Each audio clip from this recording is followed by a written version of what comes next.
বিসমিল্লাহির রহমানির রহিম।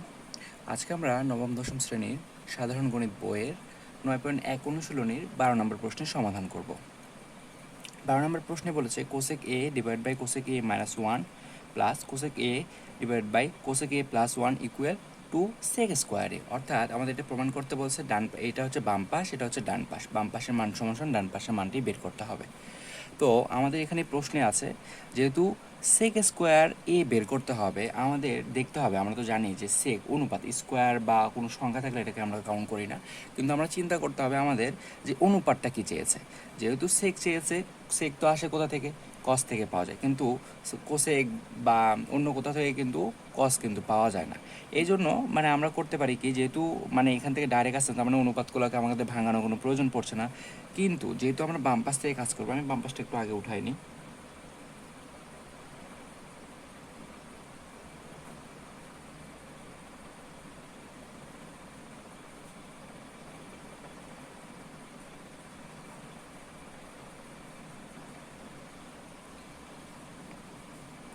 যেহেতু অনুপাতগুলোকে ভাঙায় আমি সেকে আসতে পারছি না, সেজন্য আমাদের যেহেতু অন্যান্য যে কাজগুলো করা যায় স্বাভাবিক কাজ, সেইগুলো আমরা করব। এখানে উপরে দেখা যাচ্ছে যে আমরা জানি যে দুটা অংশের ভিতর যখন একই রকম জিনিস থাকে সেটাকে কমন নেওয়া যায়। আমাদের উপরে দুইটা ভগ্নাংশ, এখানে একটা ভগ্নাংশ, এখানে একটা ভগ্নাংশ, যদিও যোগ বিয়োগ আকারে আছে।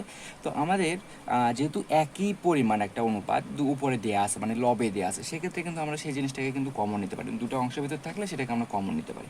আমরা যদি কমন নিই কোসেকটা, তাহলে কিন্তু আমরা পাই 1 ভাগ cosec minus one plus one. এখন আমরা যে কমন নিলাম, কমন নেওয়া আসলে এরকম কিভাবে হলো? আমরা যদি কমন নেওয়ার অর্থ হচ্ছে ভাগ করা। আমরা যদি যেটুকু কমন নিছি কোসেকে দ্বারাকে এটাকে যদি ভাগ করি, তাহলে কোসেকে কেটে যায়, ওপরে কিন্তু ওয়ান থাকে, সেই ওয়ান আর নিচে যেটা ছিল সেটাই। একইভাবে এ পাশেও কাজটা করেছে। এখন যদি আমি কোসেক দ্বারা গুণ করে আগের লাইনে কিন্তু আমরা ফেরত যেতে পারছি। যেহেতু আমাদের বের করতে হবে সেক, সেহেতু দেখা যাচ্ছে যে আমাদের তো এখান থেকে আর কোনোভাবে কিছু করা যায় না। অতএব আমরা এখানে কাজ করতে পারি যে এই অংশটুকু একটু যদি খেয়াল করি, যে এই অংশটুকুর ভিতরে কিন্তু দুটা ভগ্নাংশ এবং তারা কি আছে, যোগ আকারে আছে ভিতরে। তখন আমরা জানি যে দুটা ভগ্নাংশ যদি যোগ অথবা বিয়োগ আকারে থাকে, তখন সেখানে লসাগু করা যায়। যেহেতু আমাদের কোসেকে মাইনাস ওয়ান আর কোসেকে প্লাস ওয়ান দুইটা আলাদা আলাদা জিনিস, আমরা যদি লসাগু করি তাহলে সেক্ষেত্রে কিন্তু দুইটা জিনিসই গুণ আকারে চলে যায়।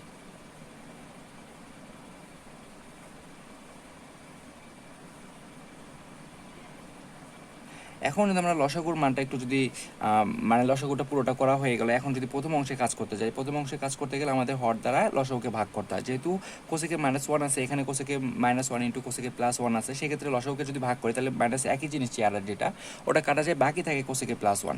এই কোসেকে প্লাস ওয়ান দ্বারা কিন্তু উপরে ওয়ানটাকে গুণ হয়, সেক্ষেত্রে কী হয়, গুণ করলে কিন্তু এই মানটা পাওয়া যায় যে কোসেক এ প্লাস ওয়ান। এরপরে আমাদের প্লাস ছিল, প্লাস লিখলাম। আবার একইভাবে যদি এই অংশে কাজ করতে যাই, তখন এটার হর দ্বারা এটা লসাগুকে ভাগ করতে হয়। তাহলে একই চেয়ারের জিনিস কোসেকে প্লাস ওয়ান কেটে যাবে, বাকি থাকবে কোসেকে মাইনাস ওয়ান। এটা দ্বারা আবার যদি উপরের যে ওয়ানটা আছে এটাকে গুণ করে ওই মানটা ওই কোসেকে মাইনাস ওয়ানে কিন্তু পাওয়া যায়। এখন আমরা যদি একটু খেয়াল করি যে মাইনাস ওয়ান আর প্লাস ওয়ান কিন্তু কেটে যায় উপরে, এখানে আগে থেকেই কোসেক ছিল, আমি কোসেকটাকে একটু লিখে নিই।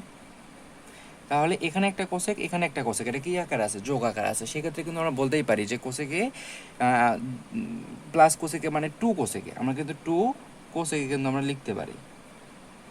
আর নিচে কি পাওয়া যায়, এটাকে যদি আমি এ ধরি, এটাকে যদি বি ধরি, তাহলে এ মাইনাস বি ইন্টু এ প্লাস বি হয়। অর্থাৎ আমরা জানি যে এ মাইনাস বি ইন্টু এ প্লাস বি, এটার সমান আমরা কিন্তু লিখতে পারি যে এ স্কোয়ার মাইনাস বি স্কোয়ার কিন্তু আমরা লিখতে পারি।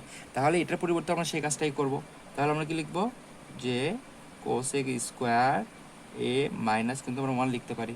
এখন দেখা যাচ্ছে যে এই কোসেক এবং এই উপরের অংশটা আমাদের যখনই এখানে কোনো কিছু ভগ্নের সাথে গুণ থাকবে, মনে রাখতে হবে যে এই অংশটা সবসময় কার সাথে গুণ হয়, উপরের সাথে গুণ হয়।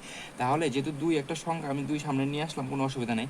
কিন্তু কোসেক এবং কোসেক যদি গুণ করে, আমরা কিন্তু জানি এ আর এ গুণ করলে, এ এবং এ গুণ করলে আমরা কত পাই, এ স্কোয়ার। অর্থাৎ এখানে কোসেকে গুণ করলে কিন্তু কোসেক স্কোয়ার পাবো আমরা। তাহলে আমরা কি পাবো, এই যে কোসেক স্কোয়ার এ পাচ্ছি। আর নিচে আমরা পাচ্ছি এই যে কোসেক স্কোয়ার এ মাইনাস ওয়ান। এটার সমান আমরা একটা সূত্র জানি, আমরা জানি যে কোসেক এ square theta minus cot square theta equal 1, যেহেতু 1টা এই পাশে চেয়েছে, আমি যদি একটু কনভার্ট করতে যাই তাহলে কিন্তু আমরা পাই এরকম -1 সমান সমান কট স্কোয়ার কিন্তু আমরা পাই। সেক্ষেত্রে আমি এটুকুর পরিবর্তে কিন্তু কট স্কোয়ার লিখতে পারি। তার মানে এই যে অংশটুকু আছে এটুকুর পরিবর্তে আমি কি লিখবো, এই যে কট স্কোয়ার আমি থিটা লিখতে পারি। এখন আমার প্রয়োজন কি, এখন কিন্তু আমরা দেখুন যে আমাদের সেক দরকার, আমার তো ডাইরেক্ট এখন সেক তো আমি পাইনি। এখন কিন্তু আমরা মানে এই অংশটুকুকে ভেঙে কাজ করতে পারি। কিভাবে, যে আমরা জানি যে যেহেতু ডাইরেক্ট কিন্তু কোসেক থেকে কিন্তু সেক পাওয়া যায় না, অথবা কট থেকেও কিন্তু সেক পাওয়া যায় না, তখন মনে রাখতে হবে যে থার্ড পার্টি মানে কোসেকটা সেকটা আর কোথা থেকে পাওয়া যায়, সেকটা কিন্তু পাওয়া যায় কস থেকে। তার মানে চিন্তা করতে, আমরা যদি এই কোনো অংশটাকে যদি আমরা কজে কনভার্ট করতে পারি তাহলেই কিন্তু আমাদের সেক আসা সম্ভব। যেহেতু টু আমাদের সংখ্যাটা রেখে দিলাম, একটু খেয়াল করুন যে কটটাকে ভাঙলে কিন্তু আমরা কি পাই, কস পাই। কিভাবে, আমরা জানি যে কট থিটা সমান সমান কি কস থিটা ভাগ কিন্তু আমরা সাইন থিটা লিখতে পারি, তাই না? তো সেক্ষেত্রে কিন্তু আমরা কটকে কিন্তু কস ভাগ সাইনে কনভার্ট করতে পারি। আমরা কিন্তু লিখতে পারি যে কস থিটা ভাগ সাইন থিটা। কারণ অসুবিধাটা হলো আমার যেহেতু স্কোয়ার ছিল, তার মানে এখানেও স্কোয়ার কিন্তু আমাদের পড়ে যায় দুইটাতেই।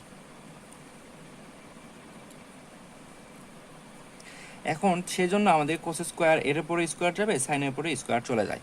কিন্তু অসুবিধাটা হলো আমাদের তো সেক দরকার, শুধু মানে কস থেকে তো আমরা সেক পেয়ে যাচ্ছি, কিন্তু সাইনটাকে কি করব, এই সাইনটাকে উঠানোর জন্য উপরে যে অংশটা ছিল কোসেকটা ছিল, এটাকে আমাদের সাইনে কনভার্ট করতে হয়। তো আমরা কি জানি, কোসেক সমান কি জানি, 1/sin।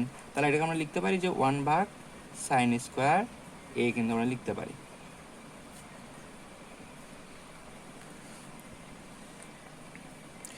এখন আমাদের 2 ছিল, ভালো কথা, কিন্তু এখানে ভাগ আছে 3টা। তার মানে আমরা যদি ভাগটাকে যদি গুণে প্রকাশ করতে তাহলে মেইন ভাগটাকে কিন্তু গুণে প্রকাশ হয়ে যায় আর কি।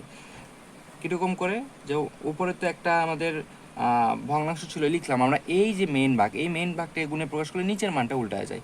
তখন কী হবে, সাইন স্কোয়ারটা উপরে চলে যাবে যেহেতু নিচে ছিল, আর উপরে ছিল কজ স্কোয়ার, এটা নিচে চলে আসবে। তখন এই সাইন স্কোয়ার একই চেহারা জিনিস কাটাকাটি করলে এখানে 2 পাওয়া যায়, আর এখানে কিন্তু উপরে 1 থাকে, উপরে কোনো কিছু থাকে না, আর শুধুমাত্র এখানে কজ স্কোয়ার পাওয়া যায়।